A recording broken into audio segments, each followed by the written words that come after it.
The Room in the Tower by E.F. Benson.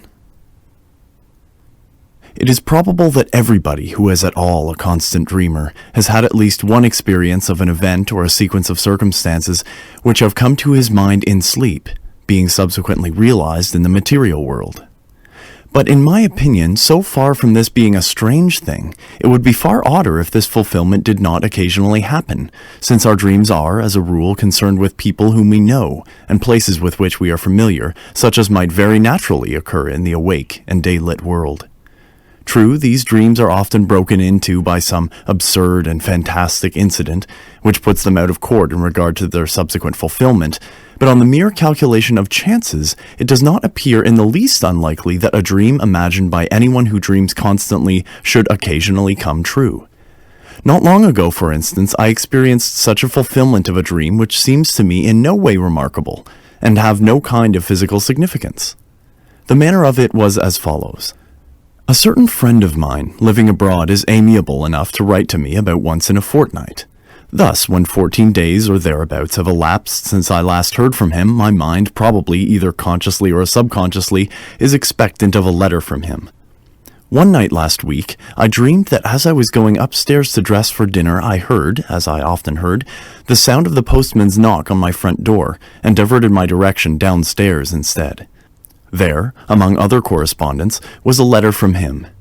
Thereafter the fantastic entered, for upon opening it I found inside the ace of diamonds, and scribbled across it in his well-known handwriting, "I am sending you this for safe custody. As you know, it is running an unreasonable risk to keep aces in Italy." The next evening, I was just preparing to go upstairs to dress when I heard the postman's knock, and I did precisely as I had done in my dream. There, among other letters, was one from my friend. Only it did not contain the ace of diamonds. Had it done so, I should have attached more weight to the matter, which as it stands seems to me a perfectly ordinary coincidence. No doubt I consciously or subconsciously expected a letter from him, and this suggested to me my dream. Similarly, the fact that my friend had not written to me for a fortnight suggested to him that he should do so. But occasionally it is not so easy to find such an explanation. And for the following story I can find no explanation at all. It came out of the dark, and into the dark it has gone again. All my life I have been a habitual dreamer. The nights are few, that is to say, when I do not find on waking in the morning that some mental experience has been mine, and sometimes all night long apparently a series of the most dazzling adventures befall me. Almost without exception these adventures are pleasant, though often merely trivial. It is of an exception that I am going to speak. It was when I was about 16 that a certain dream first came to me, and this is how it befell. It opened with my being set down at the door of a big red brick house, where I understood I was going to stay. The servant who opened the door told me that tea was being served in the garden, and led me through a low dark-paneled hall, with a large open fireplace, onto a cheerful green lawn set round with flower beds. There were grouped about the tea table a small party of people, but they were all strangers to me except one, who was a schoolfellow called Jack Stone, clearly the son of the house, and he introduced me to his mother and father and a couple of sisters. I was, I remember, somewhat astonished to find myself here, for the boy in question was scarcely known to me, and I rather disliked what I knew of him. Moreover, he had left school nearly a year before. The afternoon was very hot, and an intolerable oppression reigned. On the far side of the lawn ran a red brick wall, with an iron gate in its center, outside of which stood a walnut tree. We sat in the shadow of the house opposite a row of long windows, inside which I could see a table with cloth laid, glimmering with glass and silver. This garden front of the house was very long, and at one end of it stood a tower of 3 stories which looked to me much older than the rest of the building. Before long, Mrs. Stone, who, like the rest of the party, had sat in absolute silence, said to me, "Jack will show you your room. I have given you the room in the tower." Quite inexplicably, my heart sank at her words. I felt as if I had known that I should have the room in the tower, and that it contained something dreadful and significant. Jack instantly got up, and I understood I had to follow him. In silence, we passed through the hall and mounted a great oak staircase with many corners and arrived at a small landing with 2 doors set in it. He pushed one of these open for me to enter and, without coming in himself, closed it after me. Then I knew that my conjecture had been right. There was something awful in the room, and with the terror of nightmare growing swiftly and enveloping me, I awoke in a spasm of terror. Now, that dream, or variations on it, occurred to me intermittently for 15 years. Most often it came in exactly this form: the arrival, the tea laid out on the lawn, the deadly silence succeeded by that one deadly sentence, the mounting with Jack Stone up to the room in the tower where horror dwelt, and it always came to a close in the nightmare of terror at that which was in the room, though I never saw what it was. At other times I experienced variations on this same theme. Occasionally, for instance, we would be sitting at dinner in the dining room, into the windows of which I had looked on the first night when the dream of this house visited me, but wherever we were, there was the same silence, the same sense of dreadful oppression and foreboding. And the silence I knew would always be broken by Mrs. Stone saying to me, "Jack will show you your room. I have given you the room in the tower." Upon which, this was invariable, I had to follow him up the oak staircase with many corners and enter the place that I dreaded more and more each time that I visited it in sleep. Or again, I would find myself playing cards, still in silence, in a drawing room lit with immense chandeliers that gave a blinding illumination. What the game was, I have no idea. What I remember, with a sense of miserable anticipation, was that soon Mrs. Stone would get up and say to me, "Jack will show you your room. I have given you the room in the tower." This drawing room where we played cards was next to the dining room, and as I have said, was always brilliantly illuminated, whereas the rest of the house was full of dusk and shadows. And yet how often, in spite of those bouquets of lights, have I not pored over the cards that were dealt me, scarcely able for some reason to see them. Their designs, too, were strange. There were no red suits, but all were black, and among them there were certain cards which were black all over. I hated and dreaded those. As this dream continued to recur, I got to know the greater part of the house. There was a smoking room beyond the drawing room, at the end of the passage with a green baize door. It was always very dark there, and as often as I went there I passed somebody whom I could not see in the doorway coming out. Curious developments, too, took place in the characters that peopled the dream, as might happen to living persons. Mrs. Stone, for instance, who, when I first saw her, had been black-haired, became grey, and instead of rising briskly as she had done at first when she said, "Jack will show you your room. I have given you the room in the tower," got up very feebly, as if the strength was leaving her limbs. Jack also grew up, and became a rather ill-looking young man with a brown mustache, while one of the sisters ceased to appear, and I understood that she was married. Then it so happened that I was not visited by this dream for 6 months or more, and I began to hope, in such inexplicable dread did I hold it, that it had passed away for good. But one night after this interval I again found myself being shown onto the lawn for tea, and Mrs. Stone was not there, while the others were all dressed in black. At once I guessed the reason, and my heart leapt at the thought that perhaps this time I should not have to sleep in the room in the tower. And though we usually all sat in silence, on this occasion the sense of relief made me talk and laugh as I had never done. But even then, matters were not altogether comfortable, for no one else spoke, but they all looked secretly at each other. And soon the foolish stream of my talk ran dry, and gradually an apprehension, worse than anything I had previously known, gained on me as the light slowly faded. Suddenly, a voice which I knew well broke the stillness. The voice of Mrs. Stone saying, "Jack will show you your room. I have given you the room in the tower."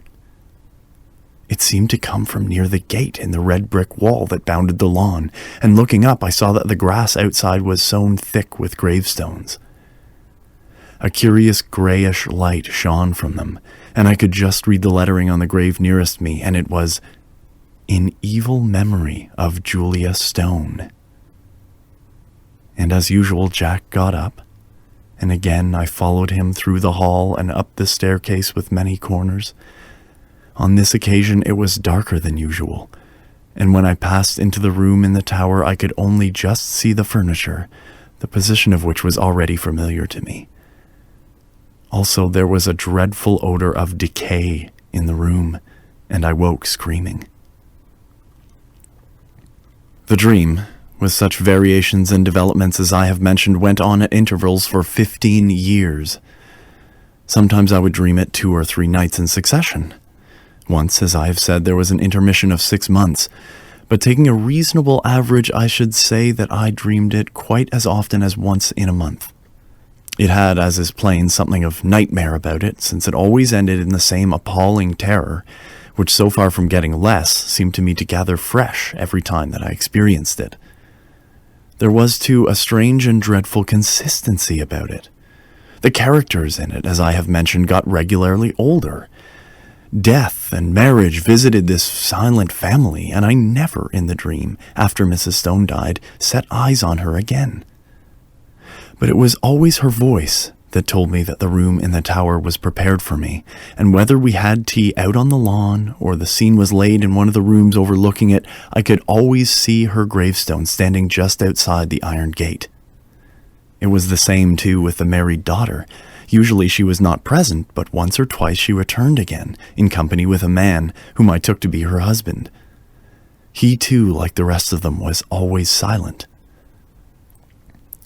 But owing to the constant repetition of the dream, I had ceased to attach in my waking hours any significance to it.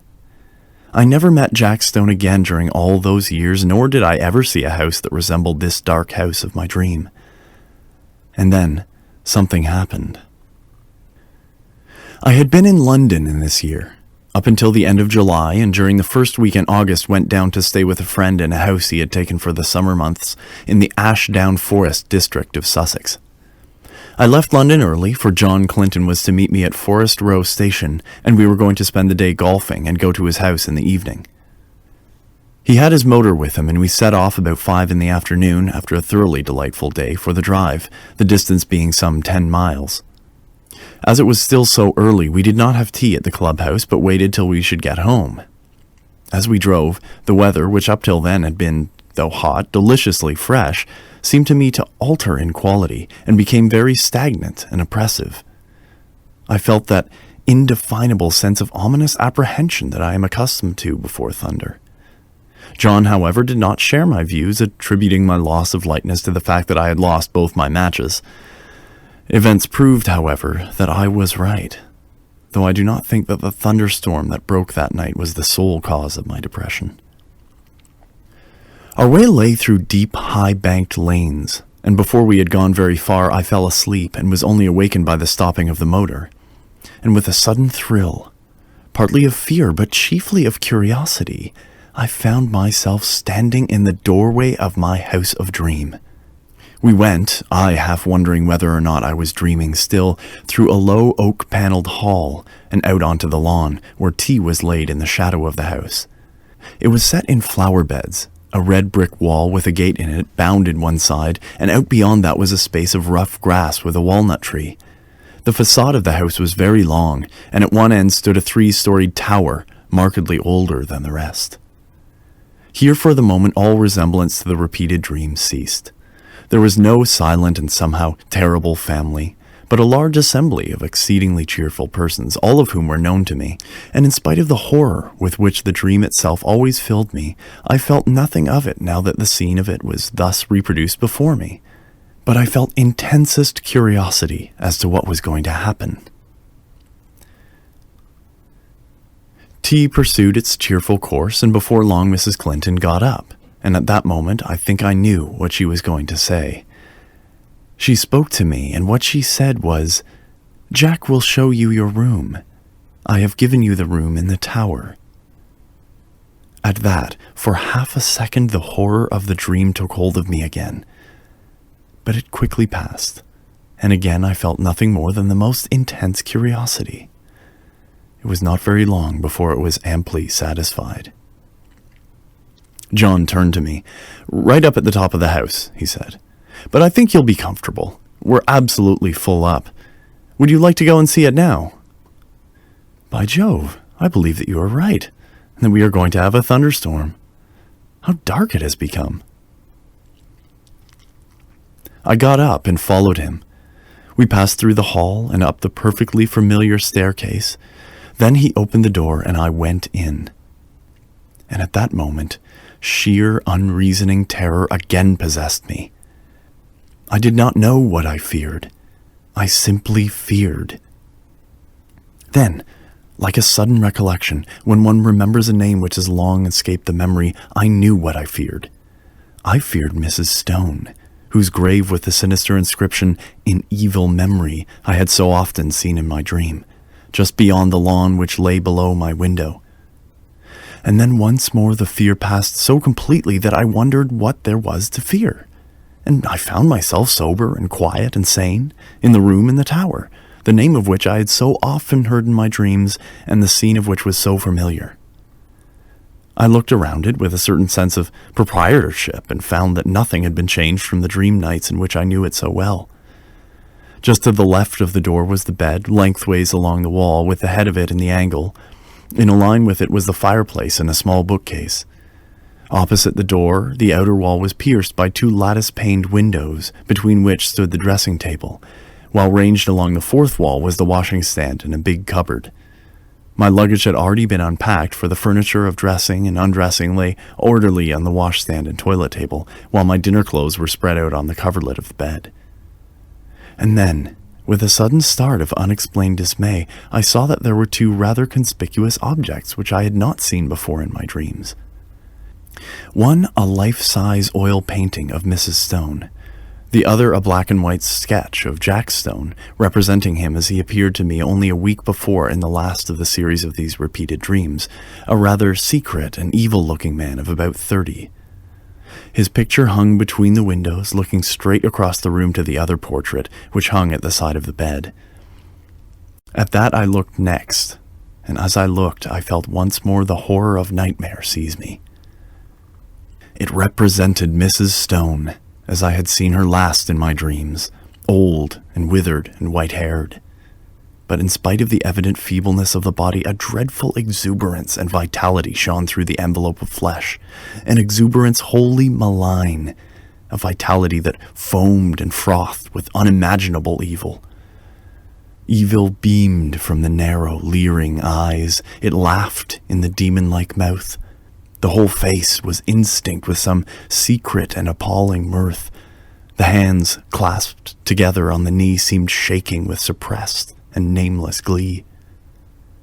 Then I saw also that it was signed in the left-hand bottom corner, and wondering who the artist could be, I looked more closely and read the inscription, "Julia Stone, by Julia Stone." There came a tap at the door, and John Clinton entered. "Got everything you want?" he asked. "Rather more than I want," said I, pointing to the picture. He laughed. "Hard-featured old lady," he said. "By herself, too, I remember. Anyhow, she can't have flattered herself much." "But don't you see," said I, it's scarcely a human face at all. It's the face of some witch, some devil." He looked at it more closely. "Yes, it isn't very pleasant," he said. "Scarcely a bedside manner, eh? Yes, I can imagine getting the nightmare if I went to sleep with that close by my bed. I'll have it taken down if you like." "I really wish you would," I said. He rang the bell, and with the help of a servant we detached the picture and carried it out onto the landing and put it with its face to the wall. "By Jove, the old lady is a weight," said John, mopping his forehead. "I wonder if she had something on her mind."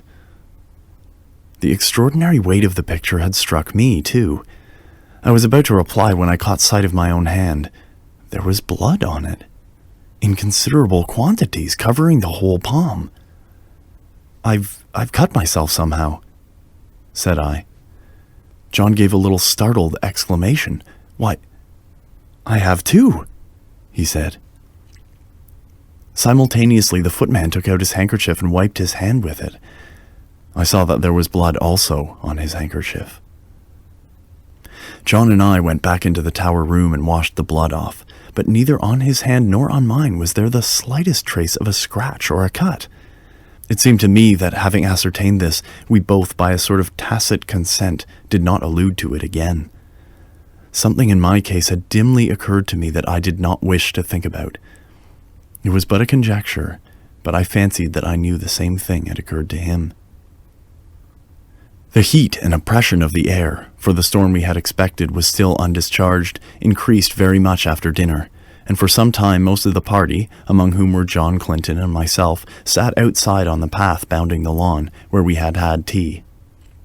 The night was absolutely dark, and no twinkle of star or moon ray could penetrate the pall of cloud that overset the sky. By degrees our assembly thinned. The women went up to bed, men dispersed to the smoking or billiard room, and by 11 o'clock my host and I were the only two left. All the evening I thought that he had something on his mind, and as soon as we were alone he spoke.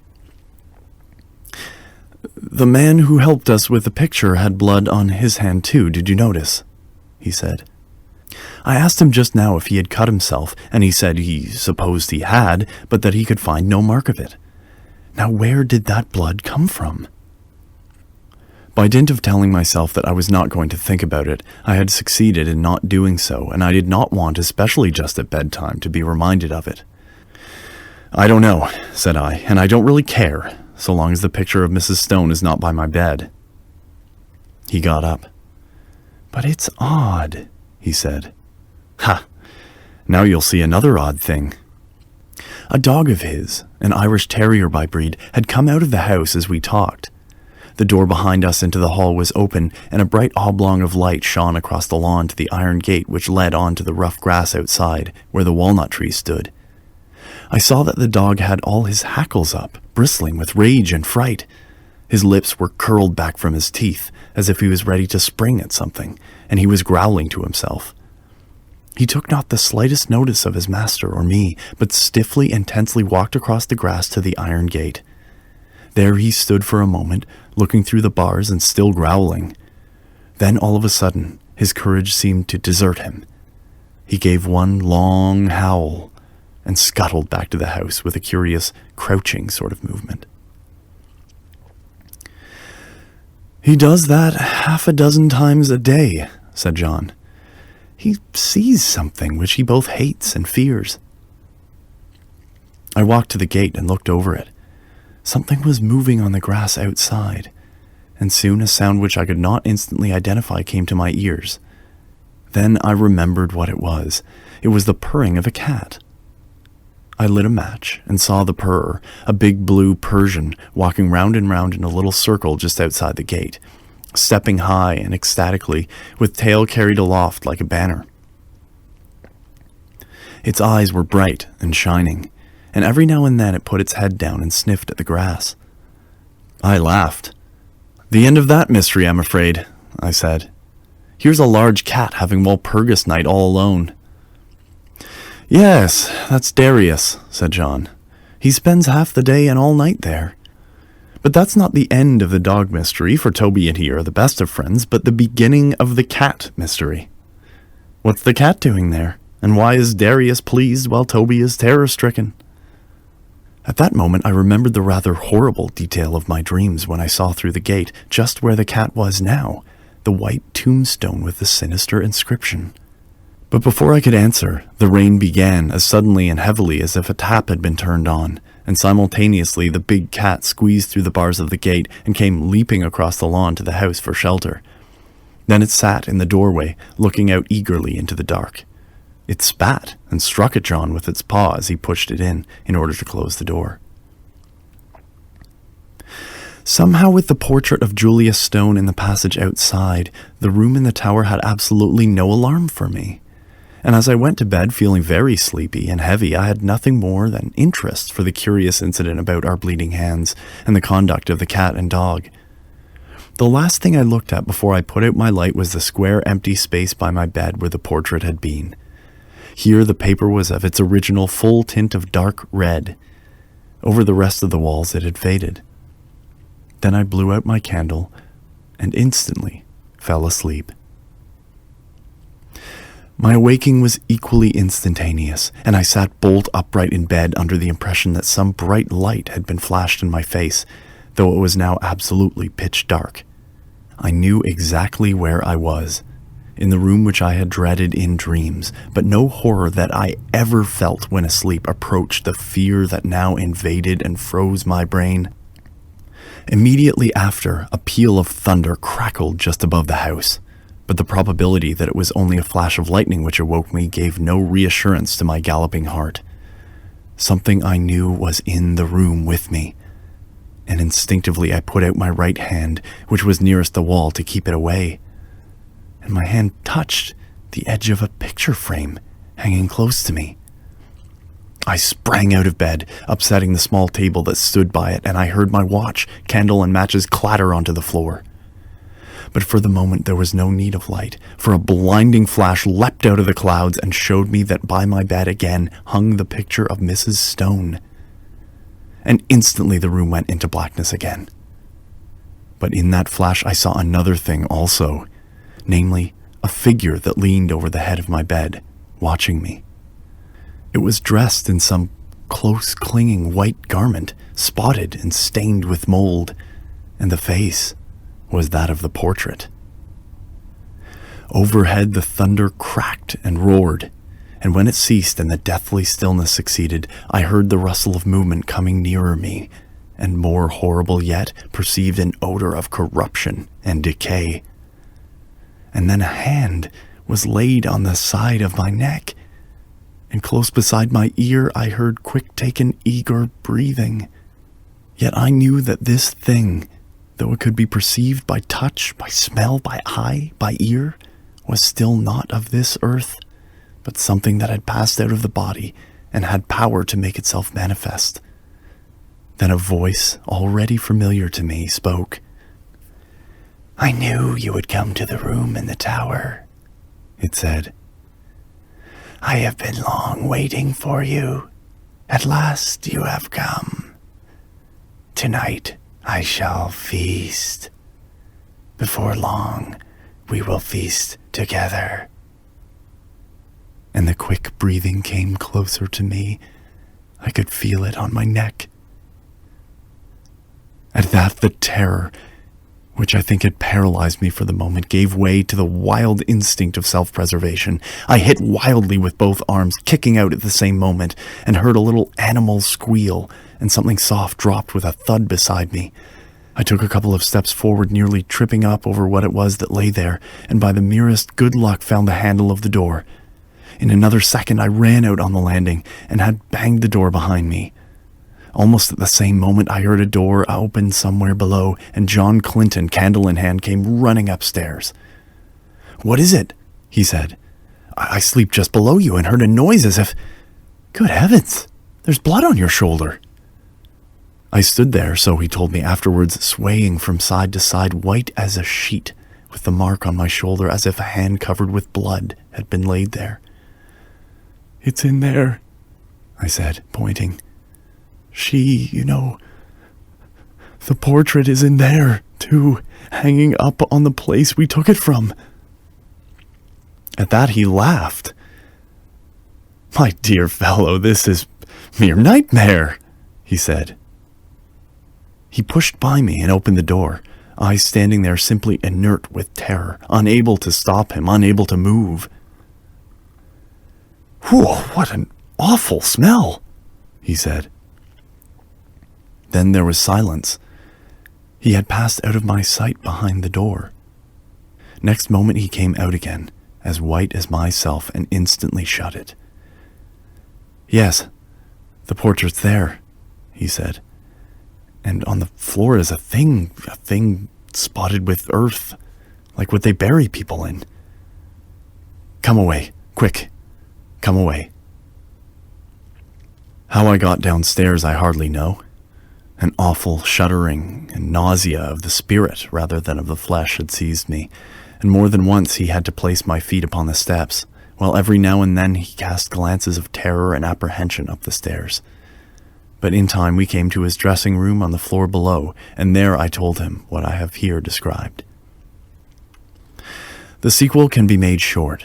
Indeed, some of my readers have perhaps already guessed what it was if they remember that inexplicable affair of the churchyard at West Folly some 8 years ago, where an attempt was made 3 times to bury the body of a certain woman who had committed suicide. On each occasion, the coffin was found in the course of a few days again protruding from the ground. After the 3rd attempt, in order that the thing should not be talked about, the body was buried elsewhere in unconsecrated ground. Where it was buried was just outside the iron gate of the garden belonging to the house where this woman had lived. She had committed suicide in a room at the top of the tower in that house. Her name was Julia Stone. Subsequently, the body was again secretly dug up, and the coffin was found to be full of blood.